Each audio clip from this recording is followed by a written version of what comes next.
Strauss was a wonderful Mozart conductor and helped revive several of the operas that had long been forgotten, like, for example, Così fan tutte had long been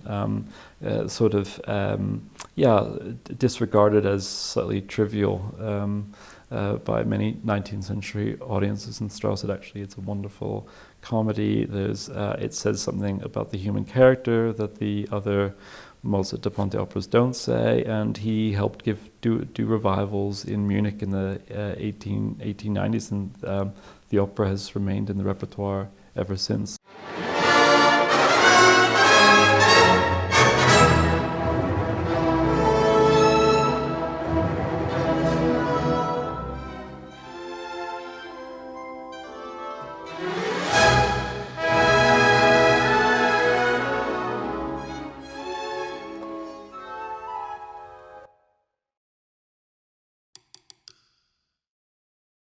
Hello, nice to have you here. We are thrilled to have you here and that we are here.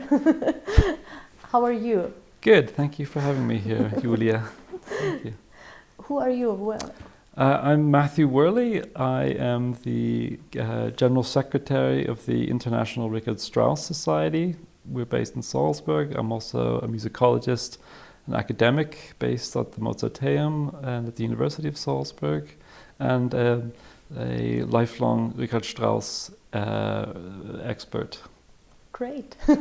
So today we will talk about Strauss and the Salzburg Festival, right? Fantastic. Yeah, that's a favorite topic of mine.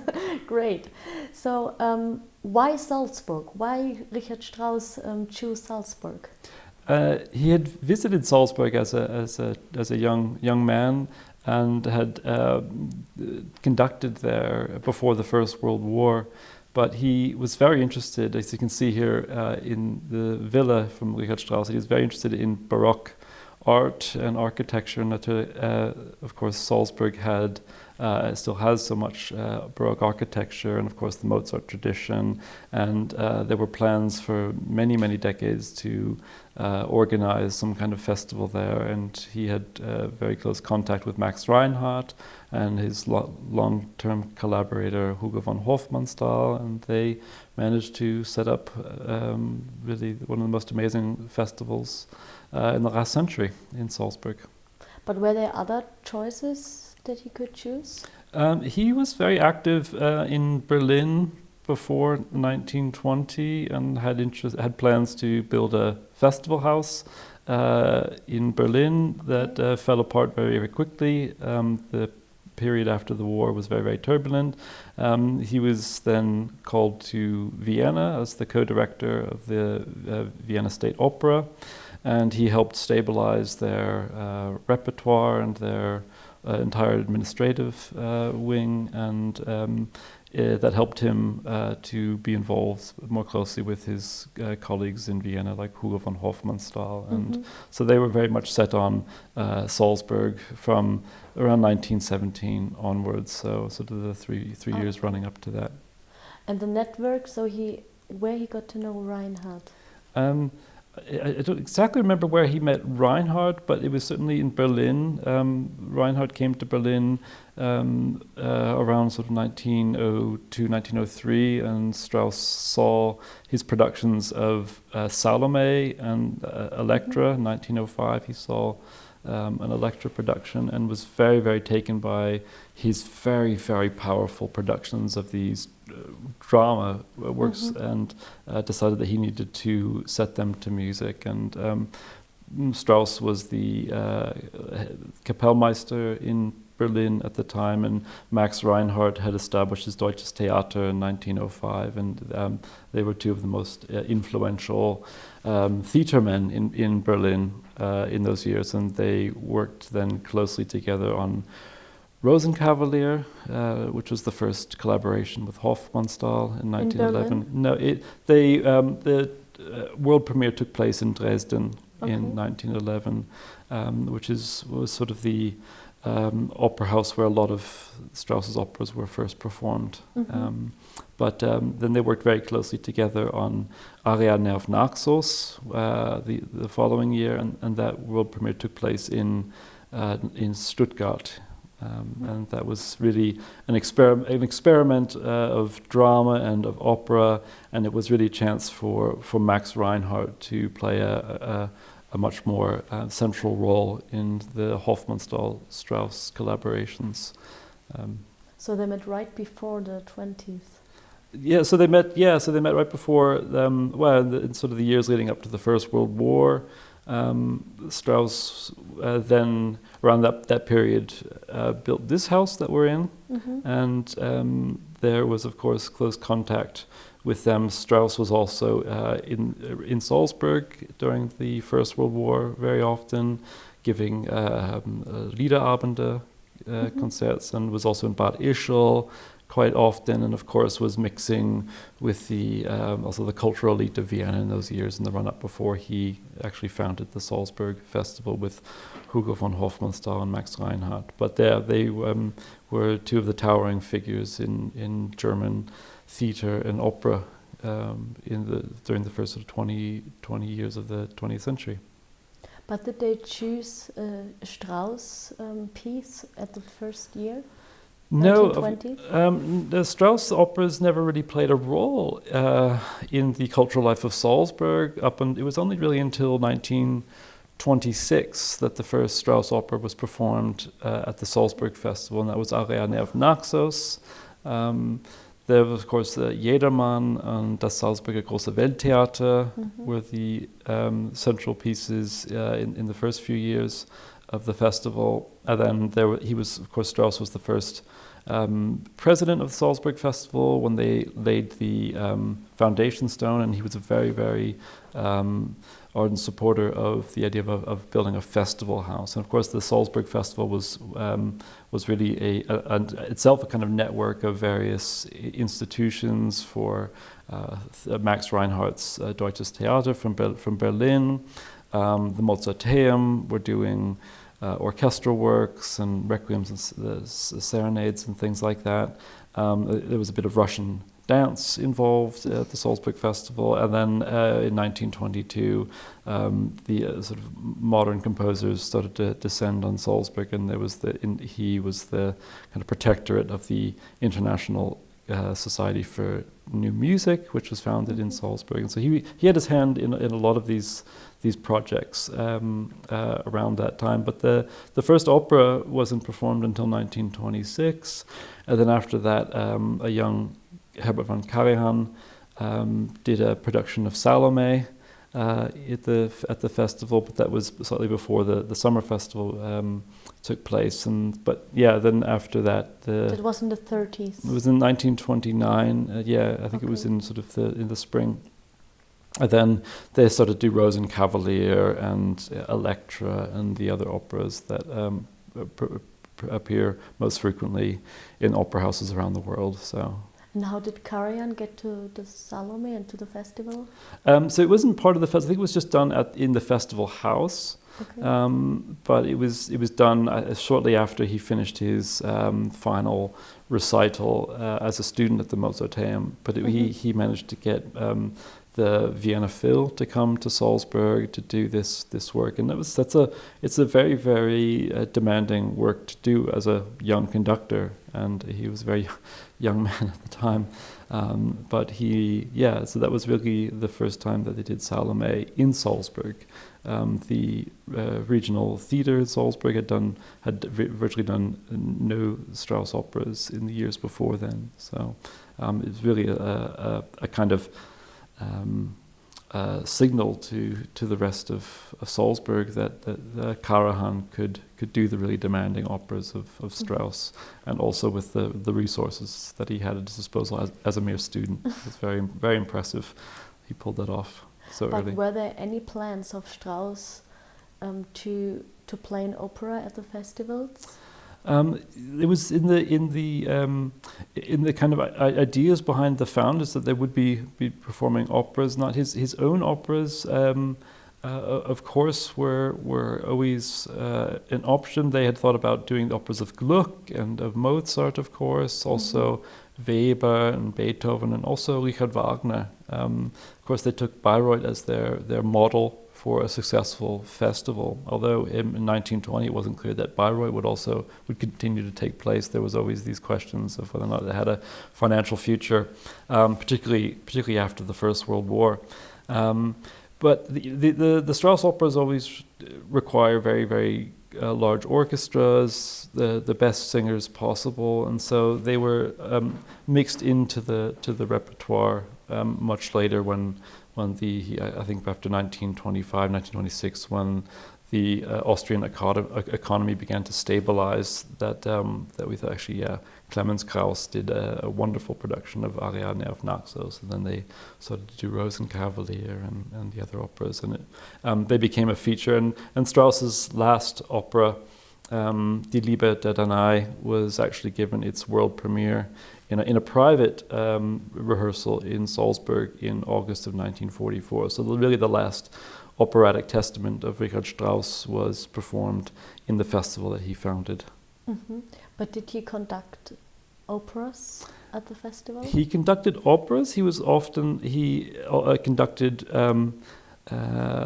Beethoven's Fidelio and other operas. Of course, he was the first conductor of a Mozart opera. Mm-hmm. They did Don Giovanni in 1922. He led a wonderful cast in the first Mozart operas at the Salzburg Festival. So he was not only the president, but the first Mozart opera conductor at the Salzburg Festival. He was also extremely well known as a conductor in his own right, not just as a composer. And he had interests in conducting lots of other music besides his own. And often he delegated that to other wonderful conductors, such as one of his favorites was, of course, Clemens Krauss, who was an Austrian who was very involved in the Salzburg Festival and at the Mozarteum as well during the interwar years. But going back to Max Reinhardt and mm-hmm. Strauss, how deep were their relationship together? I think they both understood each other very, very well. As far as I know, there aren't very many letters that have survived, so it's difficult to judge how close their friendship was. But it's clear that Strauss around 1900 was the most famous living German composer. But he built his reputation on the large symphonic works, the Tondichtung and the symphonic poems. And his first opera, Guntram, was not a success. His second opera, Feuersnot, was actually quite a successful opera, but very difficult to stage. And then he saw these powerful dramas where a very, very strong female character stands in the middle there, and there was this craze around Salome around these years, and he saw this work. He said, actually, it's just begging to be composed as an opera, but it was first seeing that in Max Reinhardt's production. So I think you can't really think about Strauss as the real successful opera composer without factoring Max Reinhardt's productions in the equation, and that Max Reinhardt accompanied the world premiere of Rosenkavalier in 1911 in Dresden is a testament that he wanted Max Reinhardt to be very, very close to his operatic career. And of course they kept in contact when they were both in Vienna in the 1920s, and continued to remain in contact. But Strauss then had other interests in what he was doing with opera, and was working with other operatic collaborators mm-hmm. Later in the period when, of course, Max Reinhardt was then becoming more interested in works like Shakespeare's Summer Night's Dream. But he was a big director in these times. Yeah, really a huge network. Yeah, no, of course. The Circus Schumann and the Deutsches Theater, I mean, these were massive theaters in Berlin, and Strauss even wrote a short article about how effective Reinhardt was, and he there's one line he said, I hope that Berlin recognizes what a genius they have, otherwise the provincial theaters may steal him away. It's very, very, very, very interesting, and of course. In 1918, at the end of the First World War, Max Reinhardt moved to Salzburg, where he had his first career as a theater actor. And bought Schloss Leopoldskron and set up his sort of base of operations there, and that was for him a really wonderful base to help set up the Salzburg Festival. And his brother was also there and helped with the administrative side. And Salzburg became really a place for many intellectuals. Hermann Bahr was based in Salzburg up until the early 20s. Stefan Zweig moved to Salzburg. Richard Strauss's future collaborator was there in May of 1919, and it really became this symbol for Austria after the First World War, which had left this Habsburg dual monarchy in a state of disrepair and of chaos. And Salzburg was a city for Strauss that was on the border with Bavaria, and of course the tradition of Mozart there was very important for Strauss. Strauss was a wonderful Mozart conductor and helped revive several of the operas that had long been forgotten, like for example Così fan tutte had long been disregarded as slightly trivial by many 19th century audiences, and Strauss it's a wonderful comedy. It says something about the human character that the other Mozart da Ponte operas don't say, and he helped do revivals in Munich in the 1890s, and the opera has remained in the repertoire ever since. So he was very interested in Salzburg and Mozart, and the fact that it had always been the city that seemed to unite the kind of Italian Baroque with the northern German cultures, and that was very much in the thinking of the festival founders, that Salzburg is Austrian, but it's close to Bavaria, and Strauss was really the most, by far the most famous Bavarian composer in many decades, and so that was for Strauss a place where he didn't have to deal with all of the various cultural fractions that were in Vienna, and of course he was still active as a conductor in Berlin, but Berlin was beginning to interest him less during these years, and Salzburg was this beautiful city on a river with mountains, and of course Strauss was also very much at home amongst the mountains, and that really was it was something that he saw as having a future, and really was one of the most instrumental of the founding fathers of the Salzburg Festival in terms of what he was able to offer as an administrator, as a conductor, but also as an internationally known composer. So Max Reinhardt was the one who I think helped bring him in. Max Reinhardt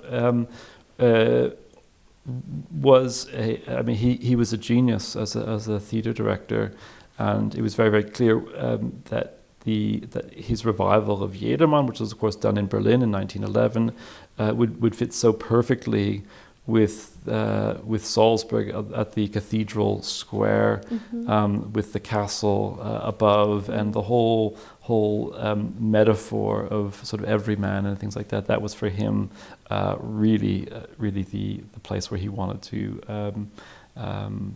start this summer festival. And actually, I thought about doing this. The Salzburg Festival was supposed to run all year round, first at Christmas, then at Easter, and the city itself was a kind of space that had a festival character to it all year round.